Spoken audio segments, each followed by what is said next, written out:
Welcome back to another session. I hope you were well. At the end of last week, I concluded uh, this series with a conversation introduction about the importance of duties. And I made reference to uh, a perspective which is based on the idea that in the absence of duties, depression dominates the individual. I'd like to expand on that in today's session just a little bit further than I did in the prior session. Yes, I will cover a few items and premises that I addressed, but I think this is a really good place um, to start this new week. Depression is something that um, we should not feel ashamed of, generally speaking. There is clinical depression, there is psychological depression, and there is physical depression primarily caused by sometimes energy delivery issues. If you're clinically depressed, it's nothing to be ashamed of. It's something to seek help in order to find solutions to relieve you of your sufferings. If you find yours is psychological or mental, then it means that there is hope. At least you're not clinically depressed and you don't have to rely on medication or psychological intervention from you might say, a pharmaceutical or pharmacological perspective. There are things you can do to ease some of your suffering and to, I guess, remove, you might say, the grip of depression and its hold on you.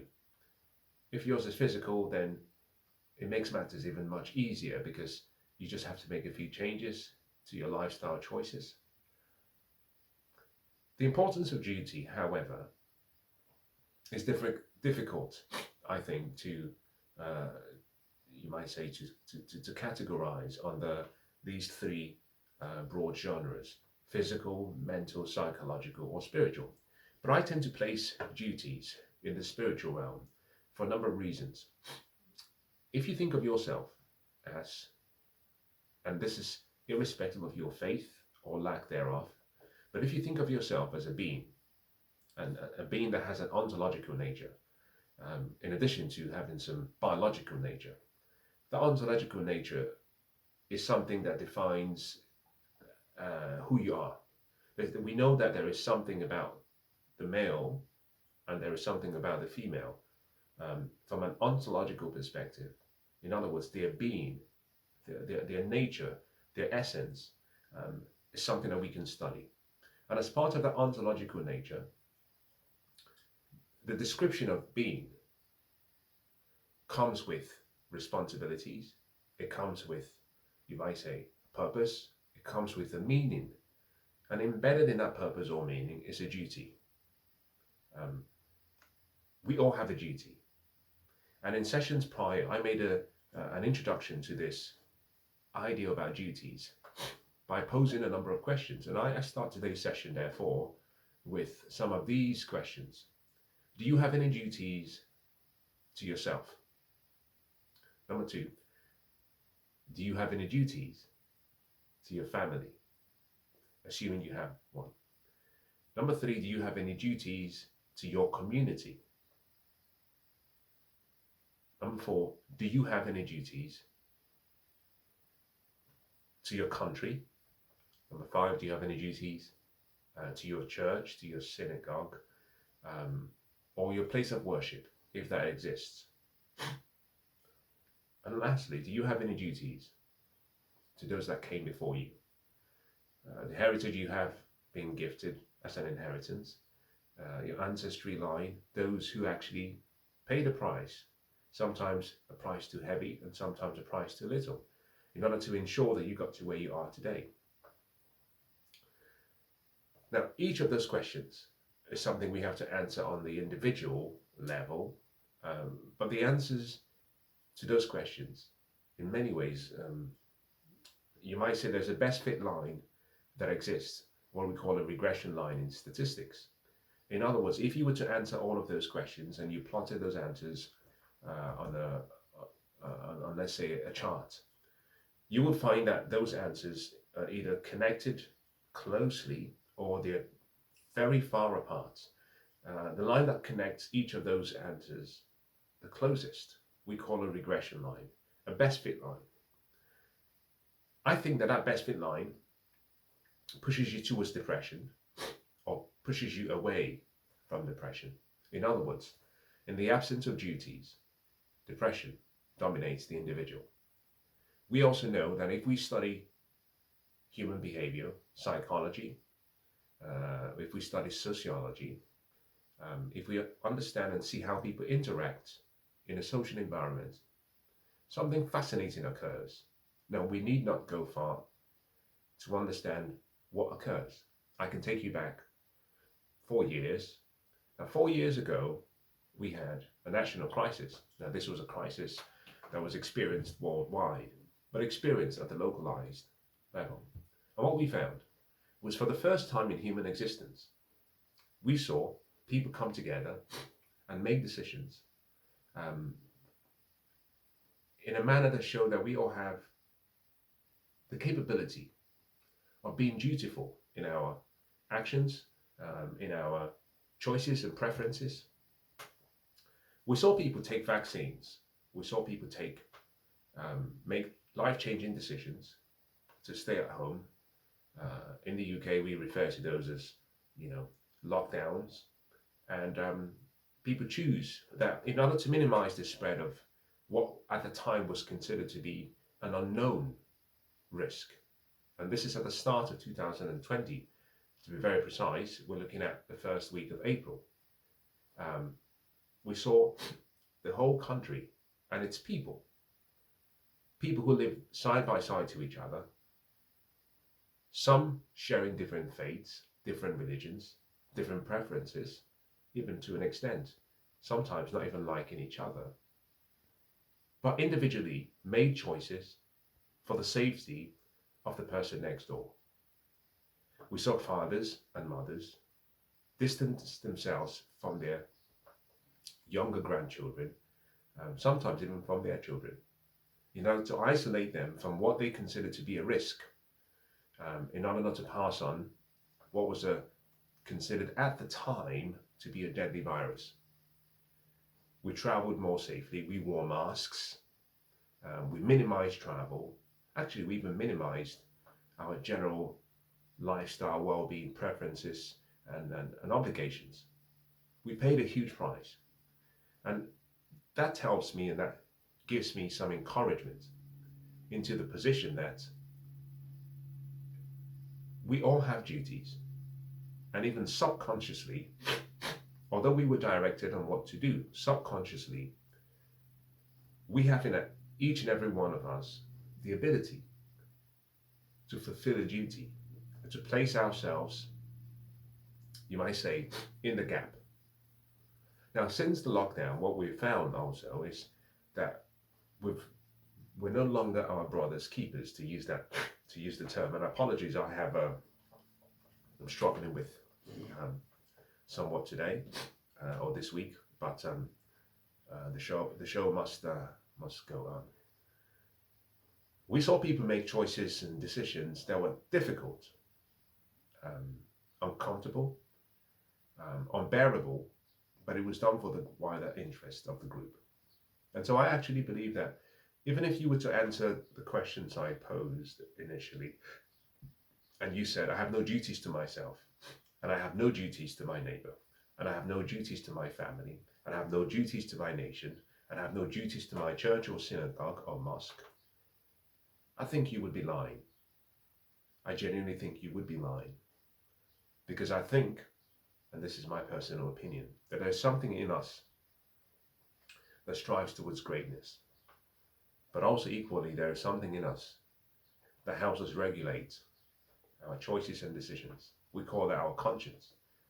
And I actually believe that every one of us has the ability to pick up the mantle of our duties and to serve the responsibilities for which we have been born or created or we've been tasked with, to serve it in a manner that can be admired.